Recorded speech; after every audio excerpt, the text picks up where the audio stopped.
Viewers, এই যে রক্তের নালীর মধ্যে হলুদ যে অংশগুলো, এগুলো কিন্তু কোলেস্টেরল বা ফ্যাট হিসেবে বডি জমাইছে, ব্রেন জমাইছে। এখন আপনি দেখবেন আমরা বারবার খাই, সব খাবার কিন্তু ব্রেন জমায় না। স্মার্ট যে খাবারগুলো, যেগুলো খুবই ভালো, এগুলো কিন্তু ব্রেন খরচ করে ফেলে। আর যেগুলো দুর্বল বাজে খাবার, এগুলো জমায় রাখে।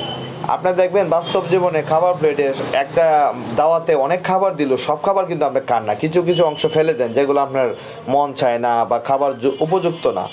কেন? কারণ আপনার সামনে পর্যাপ্ত খাবার আছে, আপনি ভালো ভালোটা খান।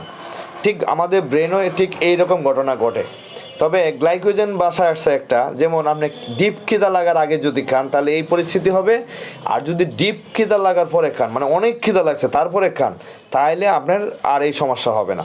দেখবেন একজন খেটে খাওয়া মানুষ, সে পরিশ্রমের চাপে সে কিন্তু খাইতেই পায় না, সময়ই পায় না। এই জন্য তার শরীর কী করে, জমানো যে এনার্জি সেটা ব্রেন ভেঙে ফেলে।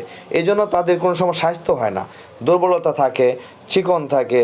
আর যারা মনে করেন যে হুকুম পাইলেই খাবার চলে আসে, ফোন দিলেই খাবার চলে আসে, তাদের কিন্তু স্থূলতা চলে আসে, তারা হেলদি হয়, মোটা হয়, এবং তাদের শরীরে এই ফ্যাটগুলো জমে। এখন ব্লাডে যদি আপনি এরকম রক্তনালীতে কোলেস্ট্রল জমে আর রক্ত চলাচলে বাধা দেয়, তাহলে শীতকালে আইসে আপনি উত্তেজিত হলে স্ট্রোক করতে পারেন। রক্ত যে হারে ওঠার কথা, নামার কথা, কারণ রক্তের সাথে আপনার মেজাজ বা শক্তি বা ব্রেনের যে কর্মক্ষমতা সেগুলো যুক্ত থাকে।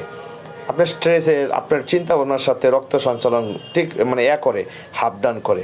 এখন এই শুরু রাস্তা দিয়ে যখন রক্ত চলাচল যাবে না ব্রেনে, তখন ব্রেন অকার্যকর হয়ে যাবে, স্ট্রোক করবে, বন্ধ হয়ে যাবে, মেশিনের মতো আর কি। যেখানে তেল যাবে না, মেশিন সেদিন বন্ধ হয়ে যাবে। পেট্রোল নাই, তেল নাই, মেশিন বন্ধ হয়ে যাবে। ঠিক এরকম আমাদের মাথার মতো হয়, আমাদের শরীরেও হয়। এখন এইগুলো থেকে বেঁচে থাকার জন্য স্বাভাবিকভাবে আমরা যেভাবে বাঁচতে পারি সেই রকম চিন্তা করতে হবে, তাহলেই আমরা ভালো থাকতে পারবো। ভালো থাকবেন দর্শক।